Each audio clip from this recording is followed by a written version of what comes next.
Привет! Валутен анализ за 24 октомври.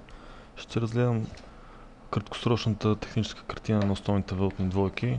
Започвам с евро-долар. При двойката в момента се развива тест на възходящия тренд на 4-часовата графика, като котировките преди малко преминаха подкрепата 1.2940 и в момента се насочват именно за тест на тренда. Евентуален пробив ще таргетира 1.28 и евентуално по-ниските нива на подкрепа, тъй като ако погледнем на дневна графика, един такъв пробив ще означава започване на корекция на движението от 24 юли до момента, като ще очаквам тази корекция евентуална корекция се ограничи над подкрепата 1.2440 преди възходящия тренд да продължи.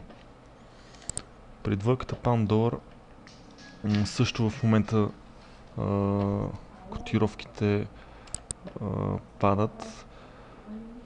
Вчера имахме тест на 1.5910, след което двойката рязко коригира и достигна кръглото ниво 1.60, което обаче в момента се оказва активна съпротива и търговията продължи в посока надолу, излизайки от нисходящия ценови канал. Тук предполагам също, че движението през деня ще бъде надолу. Евентуално може да видим и пробив на 59.10, което ще даде индикация, че нисходящия тренд продължава към 1.5770.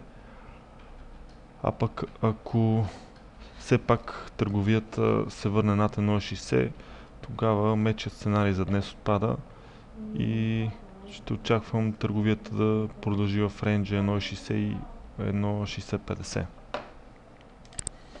При двойката долар-иена пробивът на средносрочната динамична съпротива, която е очертана на графиката, именно на нивата 78 и 67, даде началото на възходящ импулс, който към момента се развива с пълна сила.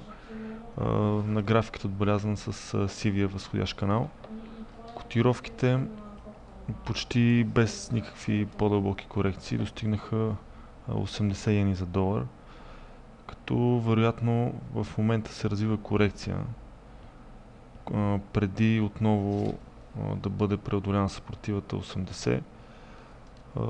Потвърждение за това, че се започва корективно движение, ще имаме при пробив на 79.65, след което и изход от сивия ценови канал.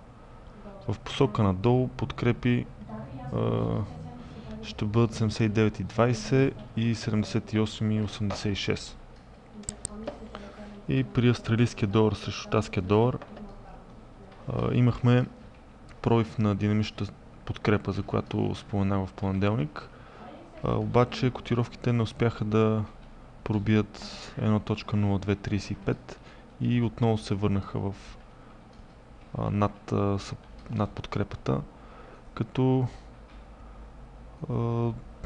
зоната 1.0300 и 0.326 ще привлича котировките през деня. Ако видим изход от тази зона, това ще ни даде индикация за начало на насочено движение, като при изход под 1.03 ще имаме цел в посока надолу 1.0235 и съответно при пробив и там може да очакваме формиране на по-сериозно нисходящо движение към неклайна на фигурата двоен връх, който се намира на 1.0161. А в посока нагоре, ако котировките излязат от рейнджа над 1.0326, това ще таргетира тест на съпротивата 1.0410. Благодаря за вниманието, успешен тренинг!